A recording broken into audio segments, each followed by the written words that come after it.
Works off of a VHF small radio, then you have an amplifier, and then the antenna shoots the signal over to one of our receive sites,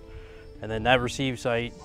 ends up transmitting it over to our website and data,